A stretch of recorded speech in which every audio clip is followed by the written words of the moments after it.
بسم الله الرحمن الرحيم. الحمد لله رب العالمين، والصلاة والسلام على خير المرسلين وعلى آله وصحبه أجمعين. يا أيها الذين آمنوا اتقوا الله حق تقاته ولا تموتن إلا وأنتم مسلمون. أما بعد، فإن أصدق الحديث كتاب الله، وخير الهدي هدي محمد صلى الله عليه وسلم، وشر الأمور محدثاتها، وكل محدثة بدعة، وكل بدعة ضلالة، وكل ضلالة في النار. يا أيها الذين آمنوا اتقوا الله حق تقاته ولا تموتن إلا وأنتم مسلمون. أما بعد، أوصيكم ونفسي بتقوى الله، وأن نقدم لأنفسنا أعمالا تبيض وجوهنا يوم نلقى الله، يوم لا ينفع مال ولا بنون إلا من أتى الله بقلب سليم. I remind you and remind myself to fear Allah Azza wa Jal. And I remind you and remind myself to do good deeds that will brighten our faces the day we meet Allah Azza wa Jal. On a day that your family, your children, your wife and your parents will be running away from you. On a day that everyone will be only saying, myself, myself. Tonight, inshallah, we continue with what we started with last time, and that is women in Islam, أو المرأة في الإسلام ما لها وما عليها. The woman in Islam, what's for her and what's expected of her. And this is, even though the subject has to do with women, but that does not mean that men should not be interested. Actually, from the beginning of the creation of Adam, he felt, alayhi salam, when Allah made him with his own hand, he felt the need for a partner. Adam alayhi salam felt the need for a partner. So Allah Azza wa Jal created for him from his side Hawa, Eve, our mother. So when it comes to the issues of women, it should not be understood by men that it's something that does not interest me. Because every man must have a woman in his life. So, whether he has a wife, whether he has a mother or a daughter, a sister, every single person got a woman in his life. Every single man got a woman in his life.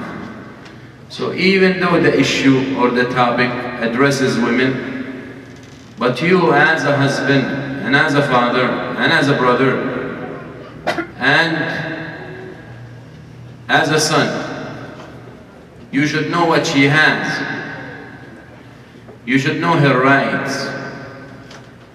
You should know what she deserves, as much as she needs to know what she is obligated to do and what's expected of her, what her duties and what her rights. And only in a society that does not understand, or the individuals in such society do not understand their roles, that's where most probably, but I should say surely and definitely, you're gonna see oppression. And you're gonna see the stronger beats the weak and oppresses him. That's where you see the law of the jungle prevails, where the stronger survives on the weak. But in a healthy society, when every individual, man or woman, male or female, understands his or her obligations and duties, understand his or her rights and entitlements, that's when you have harmony. That's when you will have a successful society. That's when you will have justice. That's when the man is treated as a man, and when the woman treated as a woman. That's where the man does not lose his masculinity and the woman does not lose her feminism. So it's very important to understand these things, and that's why we address this. Some say the issue of women, how important it is. I say the issue of women have to do with the aqidah of the Muslim. Someone will say, how far? Why you're going so far with the aqidah? What women have to do with the creed and with the aqidah and with the faith? Because what we believe as Muslims is that Allah Azza wa Jal created us all. And we believe because He's the one who created us, then definitely He's the one who knows what's best for us. لا يعلم من خلق وهو اللطيف الخبير. Allah Azza wa Jal created all of us, and He knows well how we function and we operate and how we operate. So as a result of that, He is the one who really knows what's best for us, better than ourselves. Don't you see that many times in your life you make decisions and you refuse and you reject any opinion and you reject any advice and you say, I know what's best for me, and then you fail miserably. Because it doesn't matter, you did not intend by any means to harm yourself, but you thought that this is best for me. But your thought has a possibility that you might not be able to say it, maybe because of your obliviousness, maybe because of your stupidity, maybe because of your harshness, maybe because of your rushing, maybe because of your lack of experience. You don't see the consequence. So in your mind, this is the right way. And then when you take it, you realize that it was a big mistake. Regardless of how experienced and how intelligent a person would be, any decision he makes in life and any step he or she takes got the risk of failure. Because at the end of the day, the consequences are from the unseen and from the future that no one knows but Allah. So if we as Muslims, we do believe in that. So when we talk about the affair of women and we say this is our deen and this is what this Islam says about women, we really must, as part of our aqidah, that we believe, and as part of the fundamentals of our faith, that we believe Allah chooses best for us and Allah orders us to do what's best. We believe that anything in this deen has to do with women is the best thing for women. Anything in the Quran, anything in the tradition and the Sunnah of the Prophet ﷺ, anything regarding women, if you are a true believer, a true Muslim, then you will believe deep in your heart, and that's the place of al-aqidah, you will believe deep in heart that it's best for women. So when Allah Azza wa Jal says Muslim women needs to cover, you must believe deep in your heart this is the best thing a woman can do regarding cover. It's way better, and there is no comparison between covering or not covering. Actually, if you go to say, okay, let's see the positives of covering and the negative of coverings, you are objecting on the orders of Allah. So your aqidah is shaky to start with. If you understand the issues of women that Allah Azza wa Jal describes and prescribed in the Quran, if you believe that they are true and they are the best fit for women and the most suitable, then you will not be apologetic, and you will not be weak, and you will not be in that state where you have or when you're asked why you do this, you say, well, we need to show them that our deen is balanced. Which we hear all the time. We need to show them that we are like them. We need to show them that we're good people. We need to show them that Islam cares about the rights of women. All that is Allah's cause. Because the only way the others will see you is with their eyes. The others have their own standards, just the way you have your own standard. So anything that is foreign to your standards and your convictions, you might be able to swallow and say, well, I have to live with it. But it will never be something that you might accept very hardly, because it's against your principles. Especially when we talk about haqq and batil. We're not talking about variety here. We're not talking about hijab in red and hijab in yellow and hijab in green. We're talking about haqq and batil. We're talking about covering and exposing. We're talking about morality and immorality and promiscuity. We're talking about freedom and slavery. So there is no place to say, I will accept it or I will respect it, because it's completely opposite of your conviction.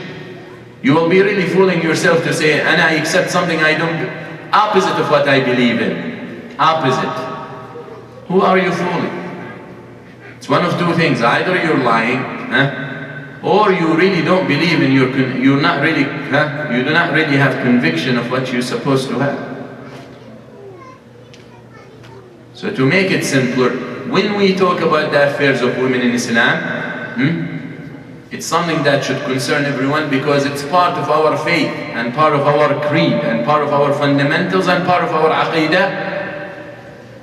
Because when I sit and here talk to you about the rights of women and the duties of women in Islam, I did not make up this stuff. This stuff came from Allah Azza wa Jal. This stuff came from the Messenger Sallallahu Alaihi Wasallam. So I must believe that they are the best stuff.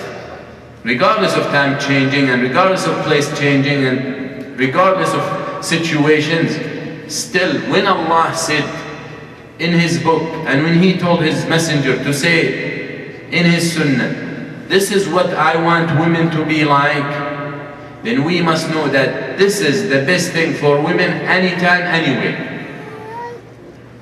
So those who come and who dress the garment of Islam and then they try to manipulate and maneuver and corrupt and change things how they are in Islam, we tell them, you don't need to do that. No one is forcing you to be on Islam.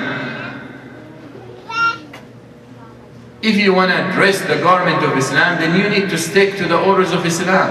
Amma dress the garment of Islam and start changing and manipulating the way you want, so it can suit your hawa, because there is wahi and there is hawa. There is nothing in between.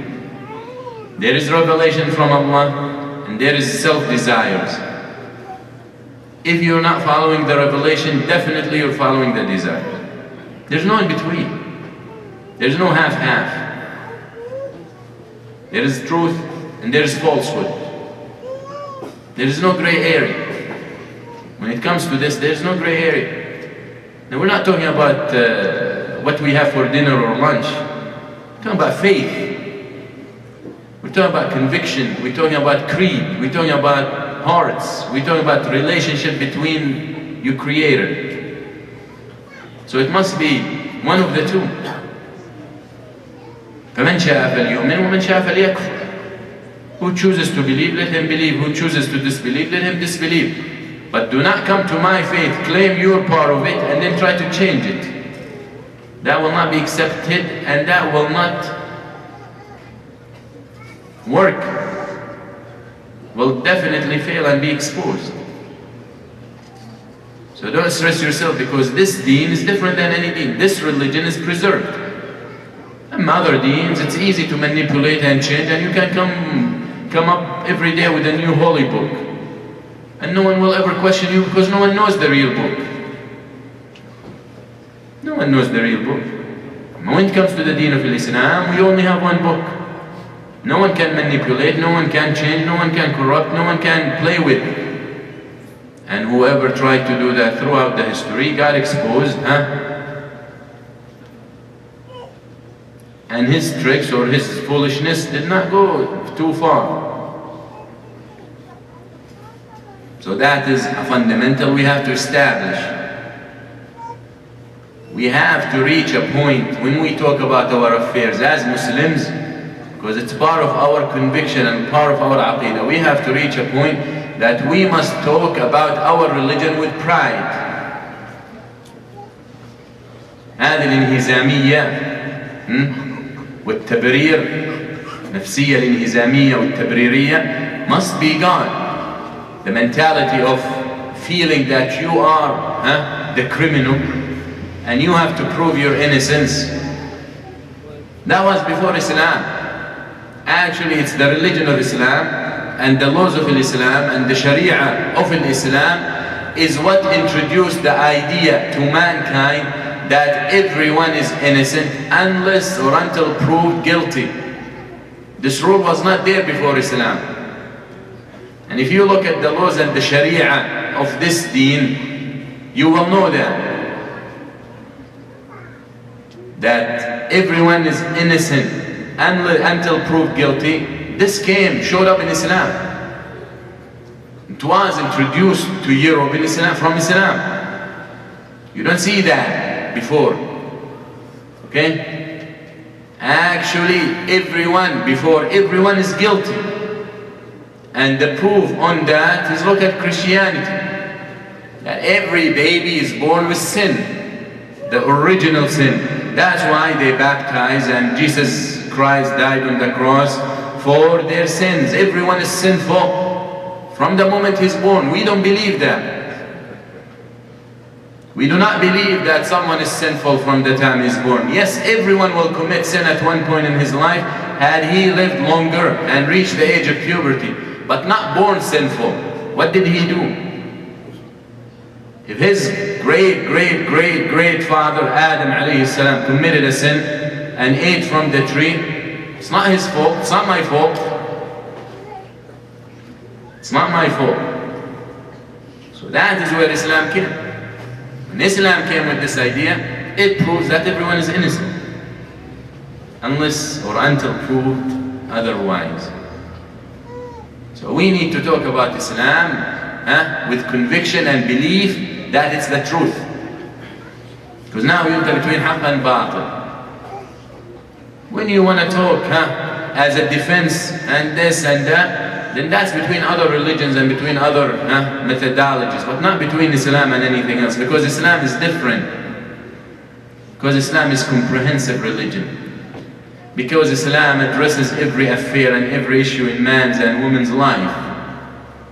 A Jew came to the Prophet ﷺ, to one of the companions, Ubay ibn Ka'b, and he asked him, he told him, your Prophet taught you everything, even how to use the bathroom. And indeed he did. He taught us the manners of going into the bathroom. He taught us the manner, what to touch when we're in the bathroom, how to use the water, how to use the toilet. He taught us that, sallallahu alayhi wasallam. He taught us that when you go to the bathroom, you use your left hand to clean yourself, because your right hand is where you shake hands with people, is what you used to eat, it's what you used to communicate. So you didn't need to move your dirt to other people.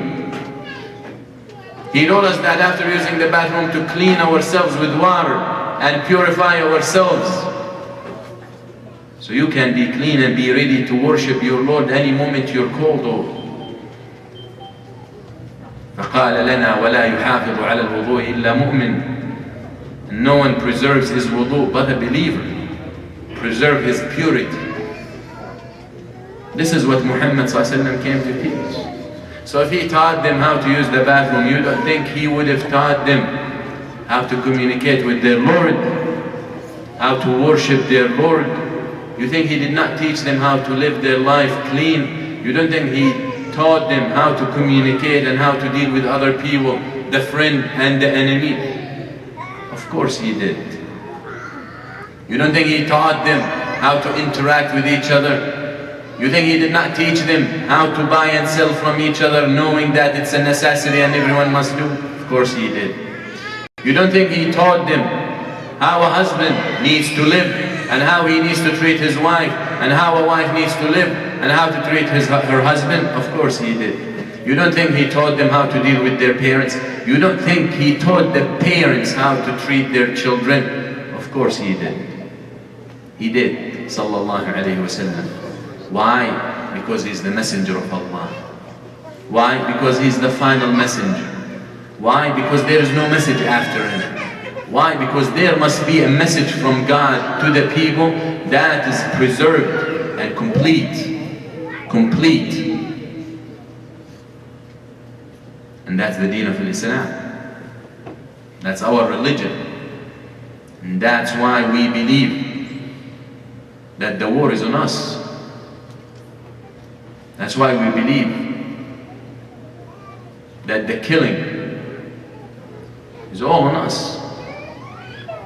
Wherever you turn right or left in this world, you see that the Muslims are the victims.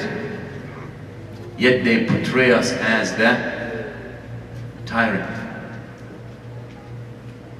You tell me, as of today, whatever country in the world where there is human genocides and mass murders and people being killed, wholesale, as they say, hundreds and thousands with no mercy. You tell me where, other than the Muslim lands? By Muslims? No. By other than Muslims. Yet still the Muslims are the criminals. Muslims are criminals. In Syria, Palestine, in Iraq, in Afghanistan, Chechnya, in China, in Burma, in Bangladesh. Think Mali, Sudan, Yemen. And under what? These thousands of people who were killed in the last few days in Bangladesh. People who just want to worship their Lord. Yaqul Rabbi Allah. Who killed them? Isn't a government that wants democracy? Isn't a government that claims to be democratic? A government that claims to be secular?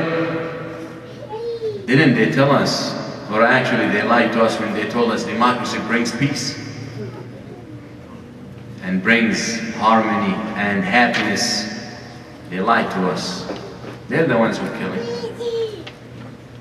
All these people killed around the world. By which weapon? Who made those weapons? Muslims don't even make weapons. Muslim countries don't make weapons. These weapons were made in democratic states, in secular states, for people to kill each other. And then they tell you democracy guarantees peace. That's why Islam is the target. Because Islam is what will guarantee peace and justice. And justice.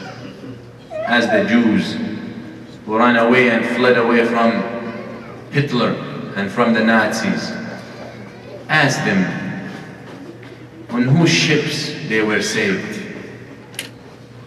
Ask them who carried them on their boats. Those Jews who ran away from Hitler. It was the Ottomans, the Uthmaniyun, the ships of the Ottomans, the Muslim Ottomans who were carrying them and saving them from Hitler. Yet they go around and the years turned and they're the same ones who go to Palestine to do the genocide against the Palestinians, the Muslims. So don't tell me the Muslims are the terrorists. The only way you can translate Muslims are terrorists is because indeed it's Islam that terrorized the secular man from his privileges, from losing his privileges. Because they are terrified that if this religion prevails, they will lose all their interests. They will lose all their benefits. Even at the simplest level. The world cannot even figure out how to get out of its financial problem. Islam got the solution.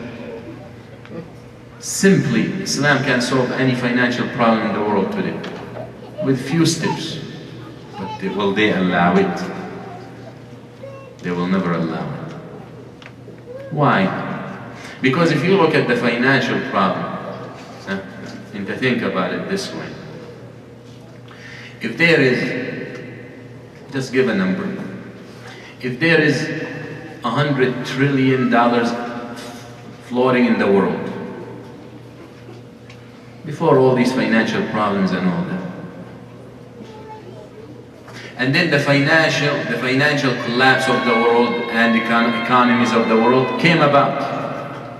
Those 100 trillions or whatever the number I mentioned, those 100 trillions, you think they evaporate and disappear in space? No. Those 100 trillions still on Earth. You think the fish ate them? No. They're still floating somewhere. So in reality, the financial problem of the world and crisis is only affecting the poor people, the average people, the middle class people. But when it comes to, because they're losing, those money are not there anymore. Where did they go? Somewhere else, in someone else's pockets. So this whole financial crisis made the poor poorer and made the rich richer. So whose crisis is it? And then who gonna try to solve it? The rich. Why he gonna solve it if it made him? It's not a crisis for him, it's a crisis for us. But for him, success. So you really think he's gonna be sincere in trying to solve your problem? Solving your problem make him poorer. Well, Islam exposes this. That's why they don't want it. So, that's where the idea of women, the issue of women specifically, is part of our aqeedah. Because we must, as Muslims, believe that what Allah says, what the Messenger ﷺ says about women is the best thing. Masjid, but outside on the streets and transactions, we have to use our own laws.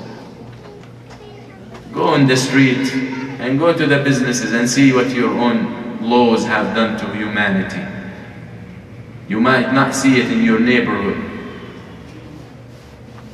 and you might not want to see it. That's your choice, but just look a little further. You don't even need to look at different continents. Look at your own continent here. Go a little bit into neighborhood, as they call it, the hoods. Go see what's happening there. You find one street separate between the millionaires and the poor. The type of businesses there are different than here. The type of commercials and billboard here are different than here. Even the police here is different than there.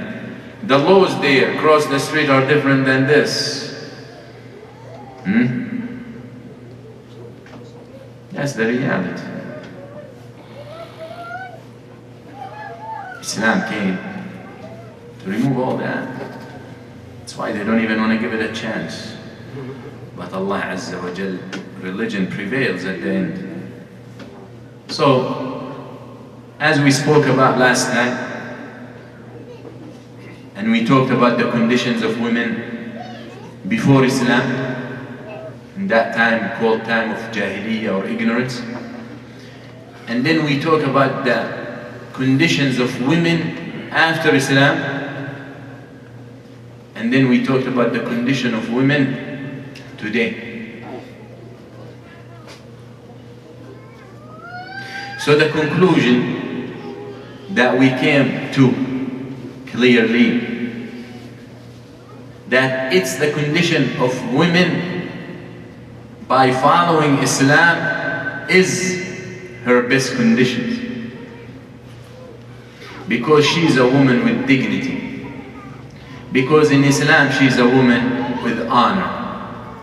Because it's in Islam when she is al-fadila, and she's al-tuhura, and she's al-iffa. It's in Islam when she's al-sumu. It's in Islam when she is the virtue. It's in Islam when she is the purity. It's in Islam when she is the highness. And virtue does not take garbage as its role model. Highness does not take the low as their role model. Purity does not take dirt as its role model. So who should she take as role models? He says, I'm addressing my mother. I'm addressing my wife. I'm addressing my sister.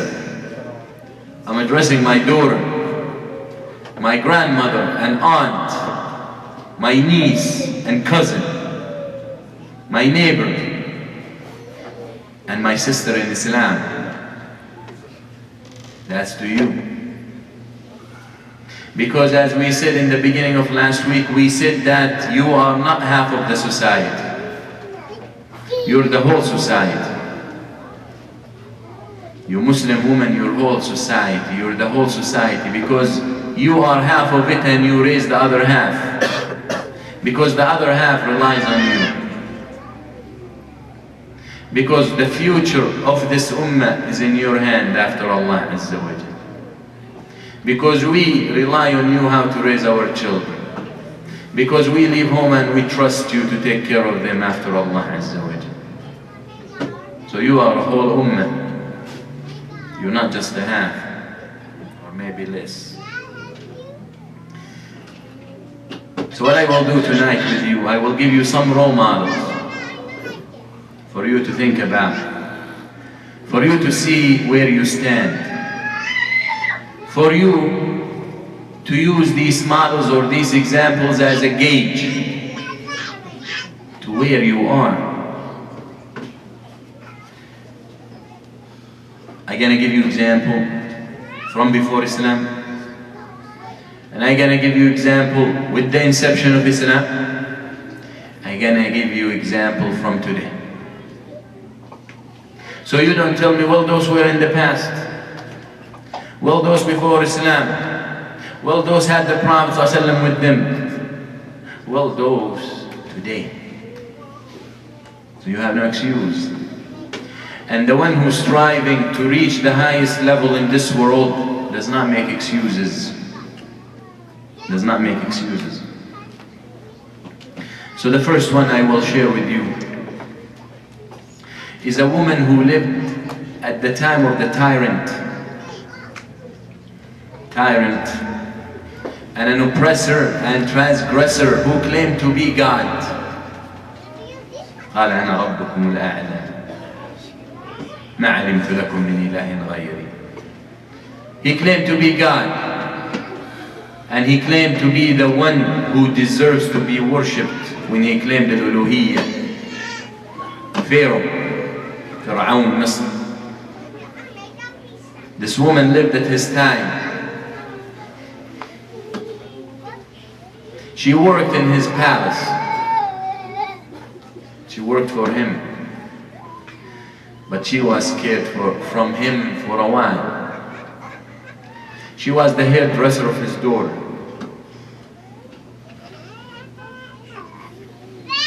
And one day, when she's fixing the hair of Pharaoh's daughter, she dropped the comb. So she went down to pick it up.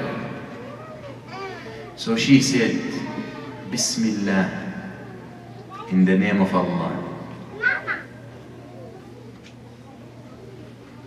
فقالت ابنة فرعون الله أبي. She said, in the name of God, when she picked up the comb. And this is what faith teaches, that in every aspect of your life you remember God. You remember God when you're happy, when you're sad. You remember Allah when you eat and you drink and you sleep. You remember Allah in every moment because you live for Him.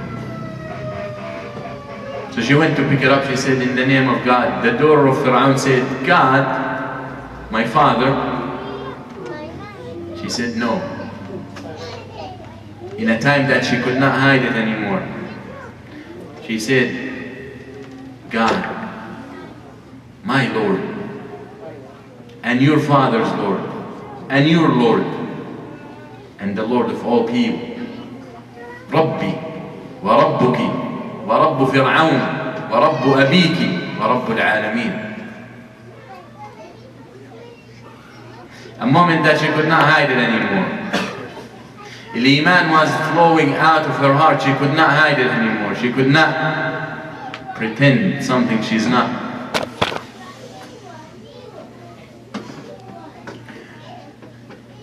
So the girl or the daughter runs to her father. And she says, and she tells him what the hairdresser has said. So he brings her, and he questions her, and he interrogates her, and she insists that my Lord and your Lord and the Lord of all people. So he starts torturing her, and this is the language they understand.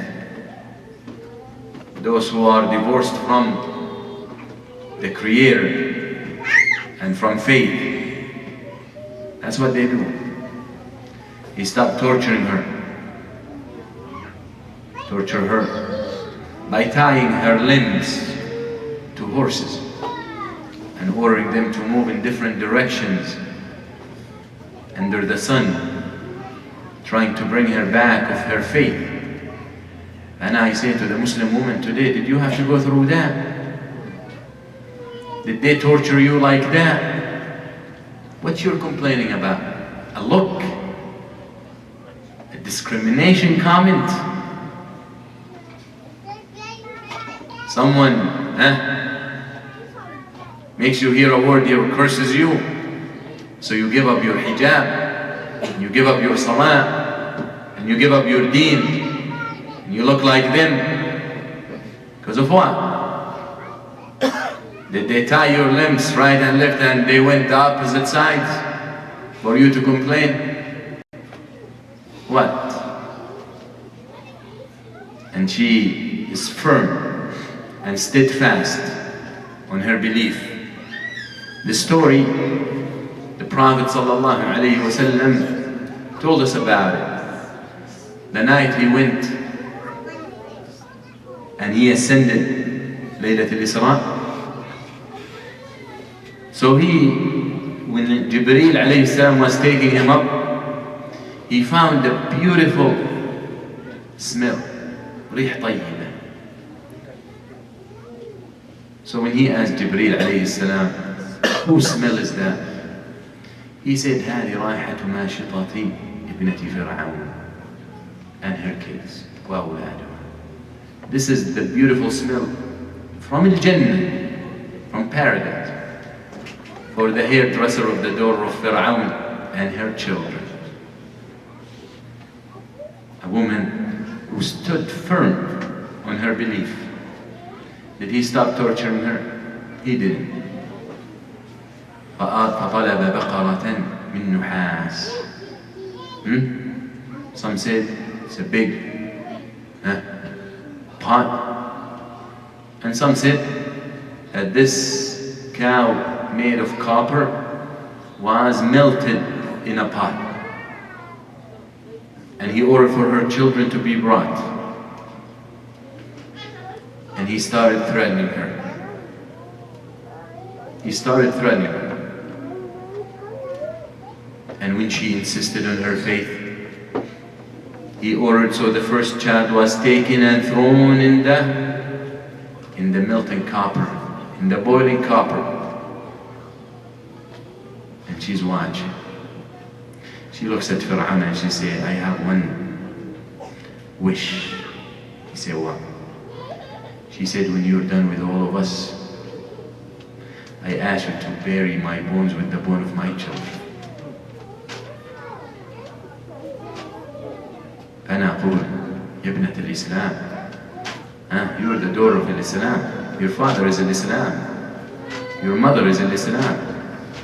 You Did you go through that? Then the next child, and the next child, and everyone telling the mother, Ya Ummah, Ya Ummah, اصبري فإنك على الحق. Oh mother, don't be weak, be patient, you are on the truth.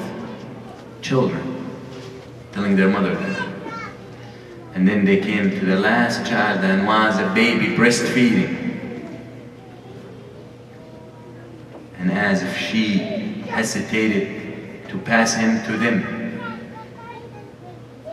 So Allah Azza wa Jal make this child speak the way He made Jesus speak before.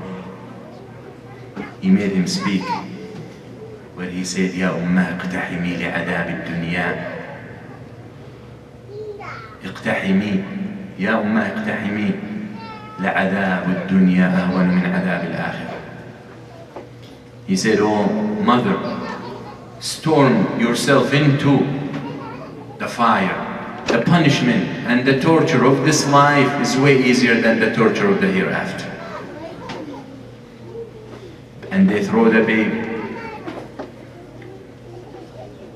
and they throw the mother.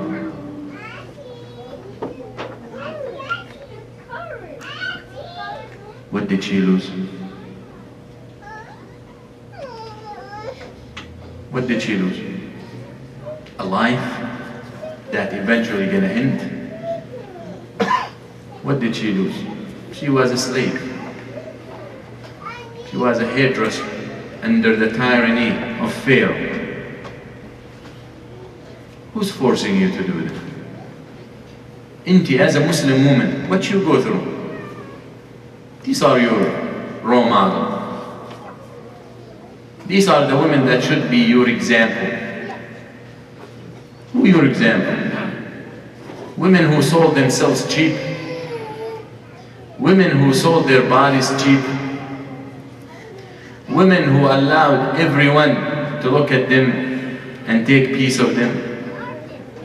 Women that lost their honor and dignity and respect when they made themselves a billboard for everyone. Who your role model? Who's your example? Who you look up to? Tell me who you look up to. I will tell you who you are.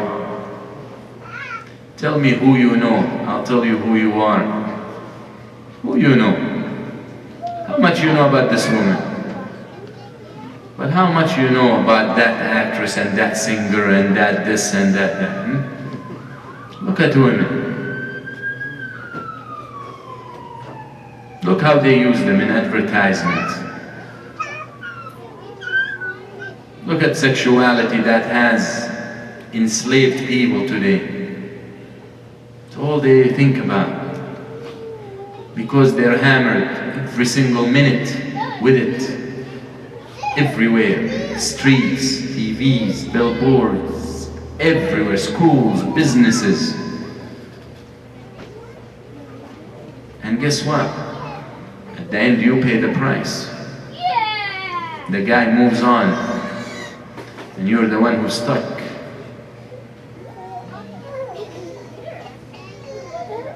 So what is it? What is it they fooled you and they told you about yourself? They told you you're beautiful. They told you you're a gem. They told you you're gorgeous. They told you you're precious. If you are like that, and if you stick to your Lord, you are like that.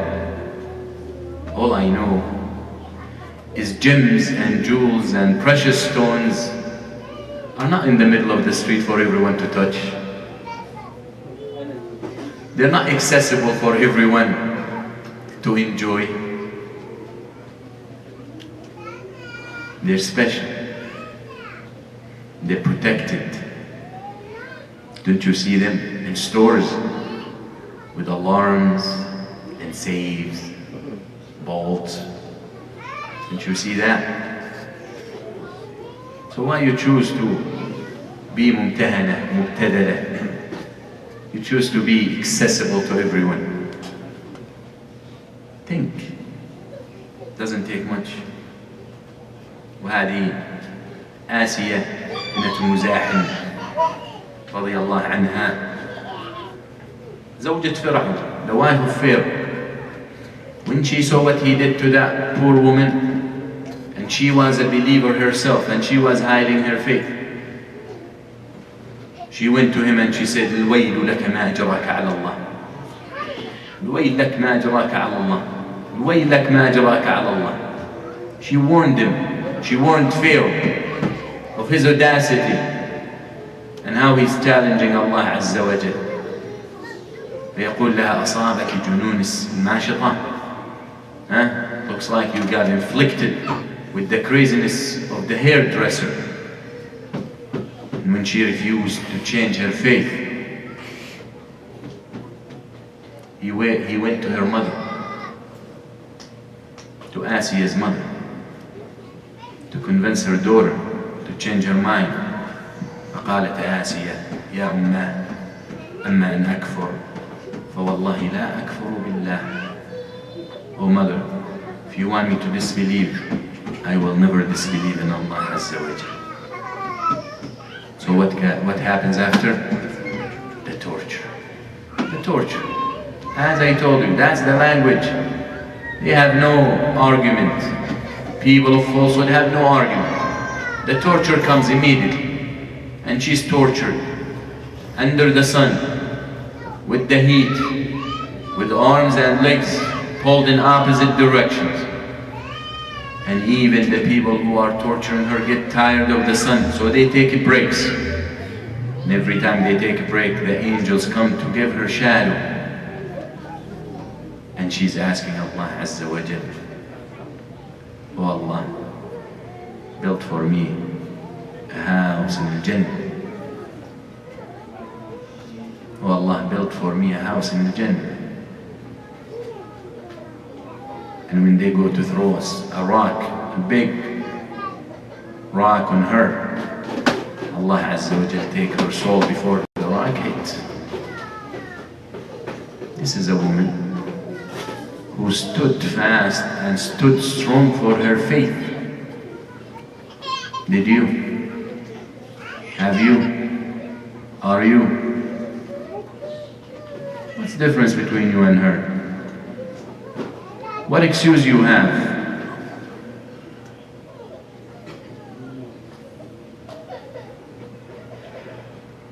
And then the time, this is before the Prophet, this is before Islam.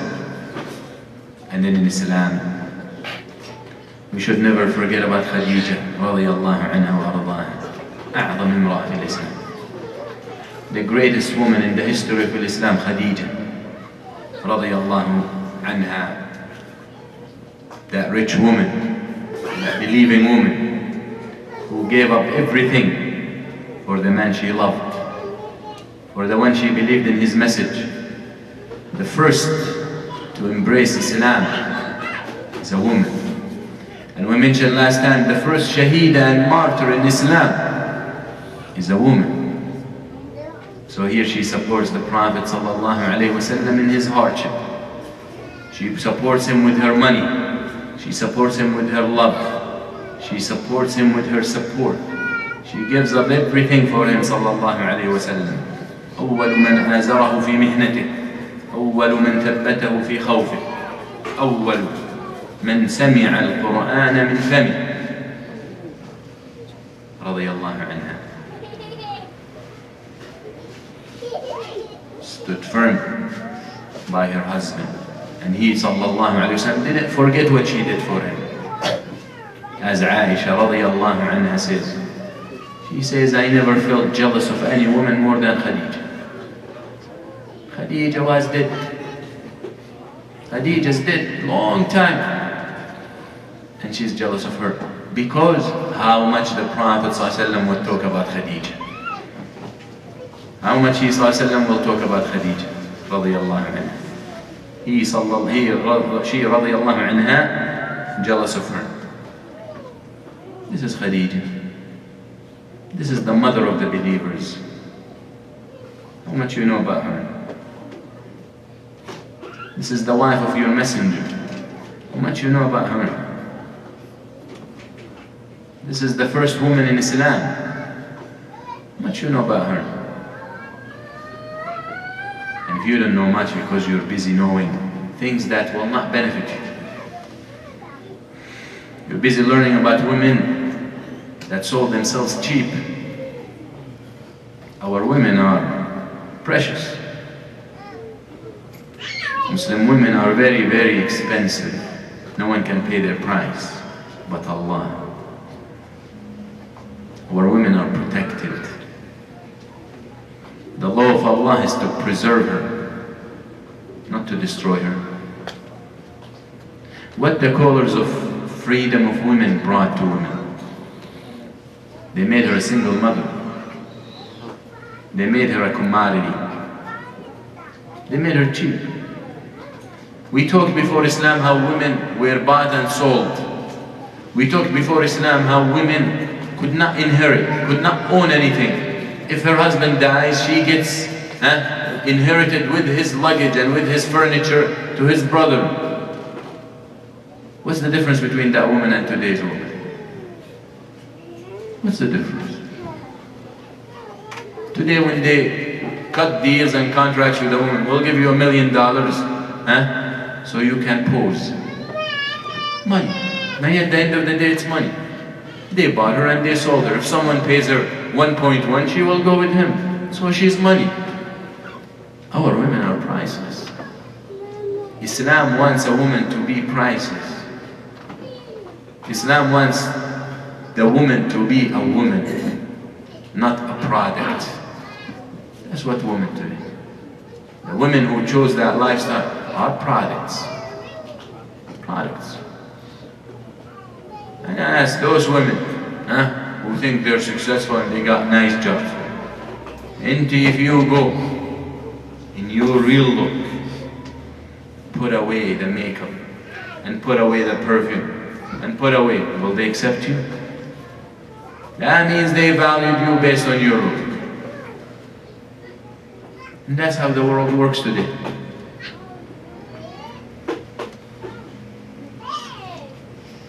Those women that you see on billboards and models and this, have you seen them when they wake up? Seriously? Have you seen them before Photoshop?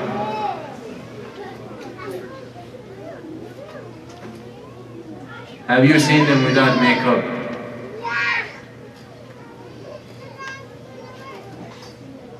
Is she the same worth? Some makeup make her way more worthy than without makeup. So really the value, into you're a woman. Without makeup, you're $1. Maybe they won't even pay $1 for you. With makeup, they'll give you $1 million. So what changed? You're the same woman, the makeup. So the $1 million for the makeup, not for you. Because it's the same woman. The only difference is the makeup. The only difference is the wig. The only difference is the less clothes on. So really they're not paying you, honey. They're fooling you. And no way you're honey. You're poison. They poisoned you and they left you dying. What they do to her after she ages? What they do to her after she starts getting wrinkles? Even before then, she's very replaceable. Someone comes better looking than her, taller than her, skinnier than her, less Photoshop they need to do with her. They replace her. She was the queen before. Yesterday she's the queen. Today she's crying. They stole my dignity and my honor. So are these the women you know? Are these the women you're running after? Are these the women you imitate? You choose. But But I tell you that your deen and your religion tells you otherwise. Tells you to be honorable, tells you to be human being, tells you to be a female. Tells you to be a dignified human being. That's what Islam tells you to be. What you choose for yourself, that's your problem. You choose what Islam tells you to choose, you will be respectful. Now, regardless of some individuals, how they treat their wives, and suddenly they must, in the news, someone abuses his wife, they must say he's Muslim. If he's Muslim, they must say, and so he's Muslim in religion. But anyone who abuses his wife, who's not Muslim, they don't mention his religion. That guy, they caught him, I think Puerto Rican or whatever. Cuban? Puerto Rican. I saw the flag in front of his house. Who kidnapped these 3 women, 3 girls, for 10 years, in chains and ropes, in his basement, raping and torturing and abusing them. And he got caught a couple of days ago. 10 years. Even one of them has a 6-year-old kid. Will they ever talk about his religion? Will they ever accuse his religion?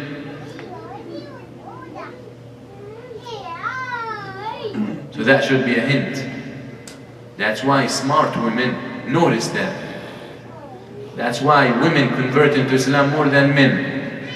Regardless of all the war on women in Islam.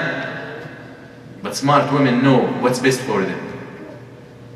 What they want from you. What they want from you. Those who call for your freedom, what they want from you. They want you to sell yourself, that's all. You think they care about your health? You think they care about your dignity? They want you to be a toy everyone can play with. And it's funny, how it's men calling for women's rights, and freedom of women. Where are the women? And the women who do that are fooled by those men. Allah Muslim. In this time, in this current time, I will give you an example and we wrap it up inshallah. A woman with the name of Banan al-Tantawi, the daughter ابنة الداعية علي الطنطاوي رحمه الله تعالى وغفر له، زوجة عصام العطار. علي الطنطاوي مش هذا، نات الأزهر، هذا سوري مصري داعية والله عز وجل. بنان الطنطاوي was married to Isam al-Attar, and he was da'iyah to Allah Azza wa Jal.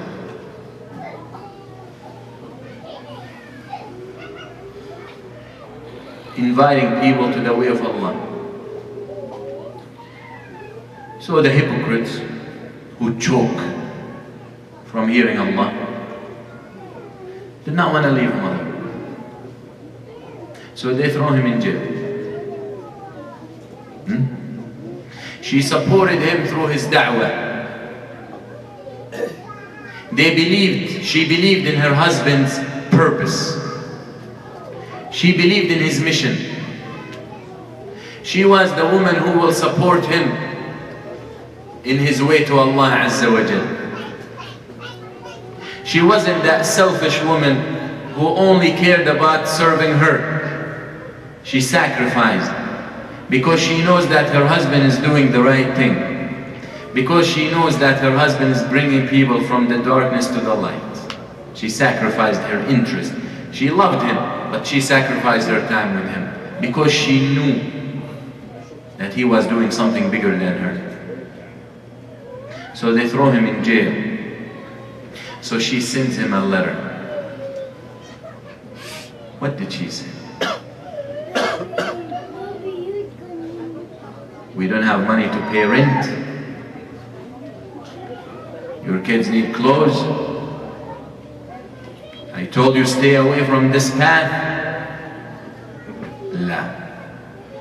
اسمع. هذه بنان الطنطاوي أبوها علي. Listen.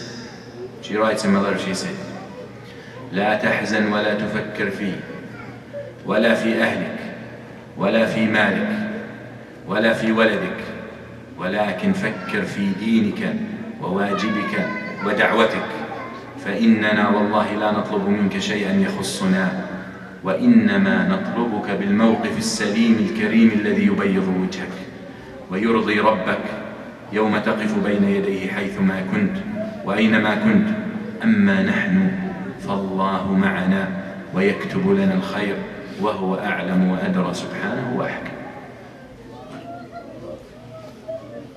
She sends him a letter. She says, do not grieve, don't be sad, and don't think about me, and don't think about your family, and don't think about your money, and don't think about your child, but think about your faith, and think about your duty, and think about your da'wah. We are not asking you for anything for us, but all we ask from you to stay firm and to stand strong, to take a position that will brighten your face when you meet Allah Azza wa Jal, a position that will satisfy Allah Azza wa Jal the day you stand in front of Him. Us, we are with Allah Azza wa Jal, and He will choose the best for us, and He knows our condition, and He is all wise. شوف في المرأة when she believes, when she relies on Allah.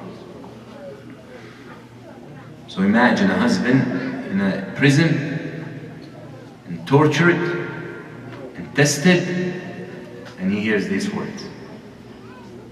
What kind of push and energy it gives him? And then they leave him. But they deport, they exile him out of his own country to go to live in the West. And she's in her country. And Allah Azza wa Jal tests him again with paralysis. Shalal. He get paralyzed. So she sends him a letter again. So she said, لا تحزن يا عصام ولا تأسى يرفع الله من يبتليه إن عجزت عن السير سرت بأقدامنا وإن عجزت عن الكتابة كتبت بأيدينا الله معك ولن يترك ولن يضيع لك ما أنت فيه. She tells him, O Isam, don't be sad and do not despair. Allah Azza wa Jal raises those whom He tests. If you cannot walk, you will walk with our feet. If you cannot write, you will write with our hands. Allah with you, and He will not fail you, and Allah Azza wa Jal will not waste your effort. And then Allah Azza wa Jal make a way for her to catch up with him where he was. And he thinks and she writes. He thinks and she makes da'wah. She starts an Islamic center where women become Muslims on her hand. But again, there is an original enemy who did not enjoy what they were saying, who did not like that da'wah, who, as I said, choke when they hear the words of La ilaha illallah. So they come after him, and they come after her. And when they find his address and his house, they break into their house one day, and they shoot her 5 bullets. 5 bullets that kill her. Kill this woman who dedicated her life for La ilaha illallah Muhammad Rasulullah. بنان طنطاوي This is a woman. مش من نسج الخيال. It's not made up in my imagination. This is a woman that did not live 2,000 years ago. This is a woman that did not see the Prophet sallallahu alaihi wasallam. This is a woman in this century. In these years. So what's your excuse today?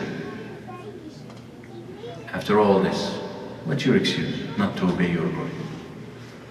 What's your excuse to say, oh Allah, I return to you? What's your excuse not to say, oh Allah, I chose a life that I will invest with you? What's your excuse not to say that, oh Allah, I trust that whatever you want me to do is better than what I want to do for myself? What stops you? We talked about the conditions of a woman in Islam and her position in Islam, and then we gave you examples to follow. So I ask Allah Azza wa Jal to open your heart to His deen. And I ask Allah Azza wa Jal to soften your heart for His deen. I also don't forget to ask Allah Azza wa Jal to make it easy for our brothers, Mujahideen fi Surya. I ask Allah Azza wa Jal to give victory to those sincere brothers. I ask Allah Azza wa Jal to make it easy for our brothers and sisters, the Muslims in Bangladesh. I ask Allah Azza wa Jal to break the back of the tyrant. I ask Allah Azza wa Jal to protect every Muslim everywhere who wants La ilaha illallah. I ask Allah Azza wa Jal to unite the hearts of the Muslims on La ilaha illallah. I ask Allah Azza wa Jal to show us the hypocrites amongst us, so we stay away from them. I ask Allah Azza wa Jal to remove any hypocrisy from our hearts. I ask Allah Azza wa Jal to grant us sincerity and accepted deeds. I ask Allah Azza wa Jal to make us follow the deen He accepts for His creation. Amen. Jazakumullah khair. Assalamu alaikum.